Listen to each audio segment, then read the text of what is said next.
All right, so what's up, family? I know it's a little dark. I might have to cut this light on. It's getting a little late, but I wanted to talk briefly about the Michael Bennett situation. I don't have a ton to say about it. Typically, these types of stories go the same way, unfortunately, where a claim is made. Now, luckily, nothing terrible happened to Michael Bennett.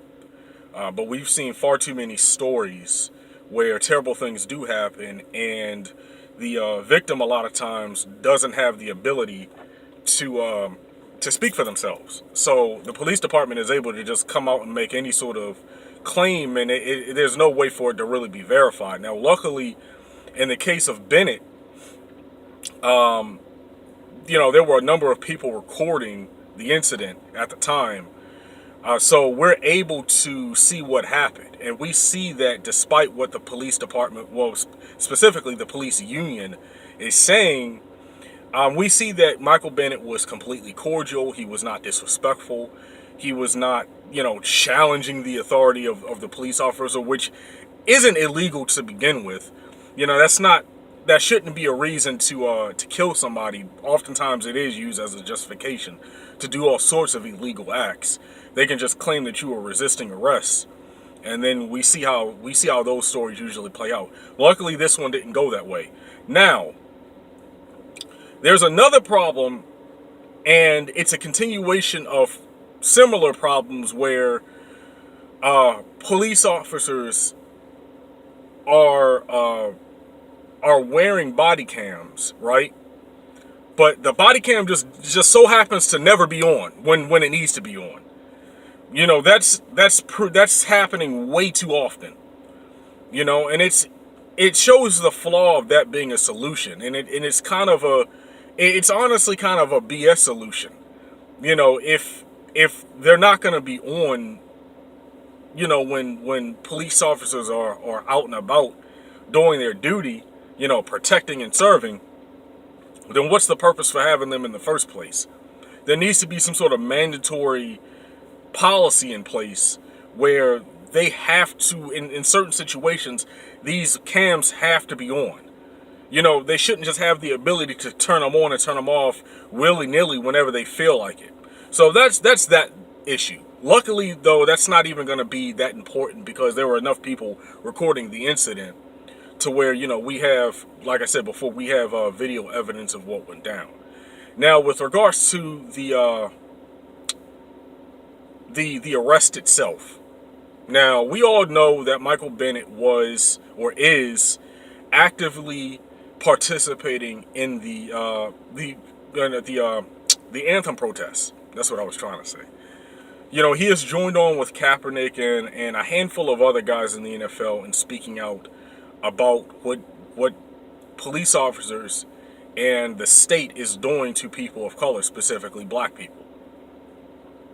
And it's mighty strange how that happens to him, and he was leaving the Mayweather McGregor fight on the 26th of last month, and that happens to him, and he's spoken out about a lot of things. He's spoken out about Israel, Palestine. There was, I believe it was last year, a number of NFL players were going to Israel for some sort of event. And Michael Bennett and a few other players were part of a small group that said, nah, I'm cool. I'm not going to really participate in that because I don't really like what the Israelis are doing to the Palestinians. And I wrote about this on Black and Intellectual. I want to say it was last year, but I could be wrong about that because I don't have it up right in front of me. But I did write about it on my blog.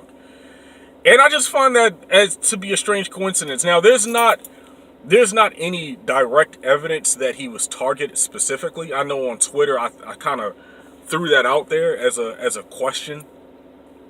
But we don't really know if they knew he was going to be there or not. But we can't put it past them either. At this point, you can't really put anything past them, to be perfectly honest with you. We know that they have units. This is in regards to hip-hop. But we know when it comes to hip-hop, they have what are known as what do they call them?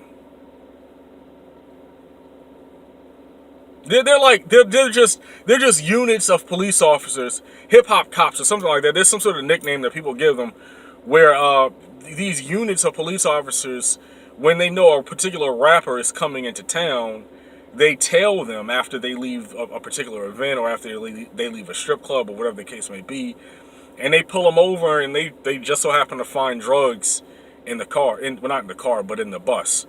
The bus that they're traveling in a lot of times. And they get a lot of rappers caught up like this. So we know for a fact that they have ways by which they can track down certain people that they want to target.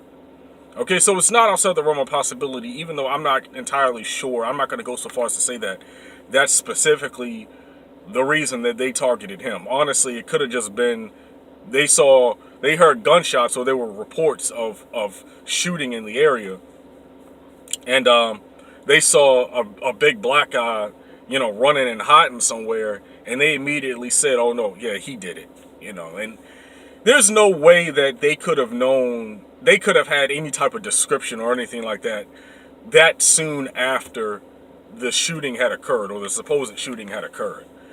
So they literally just saw a black guy and was like, okay, yeah, let's get him. Why? Because obviously because he's big and black. So I mean, I support Michael Bennett. I hope that he, continues fighting a good fight. There aren't a lot of players who are doing that, so it's a good thing that he's one of the few who's putting his neck out there to speak up, because being outspoken, especially when it comes to controversial topics, is not a popular thing. And I think a lot of people forget that sometimes. You don't really become popular by being outspoken.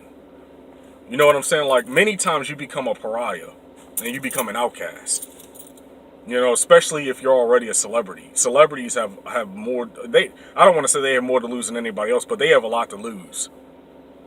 So, which is why I honestly think more of them don't speak out, because they're afraid of losing their deals. They're afraid of being blackballed, and you can just see for yourself what's happening to Colin Kaepernick right now.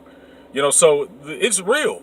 Like when you say things that the dominant society doesn't want you to say, all sorts of things could happen to you. So I'm just going to leave it at that. That's all I really wanted to say about this particular story. And be on the lookout for my next video.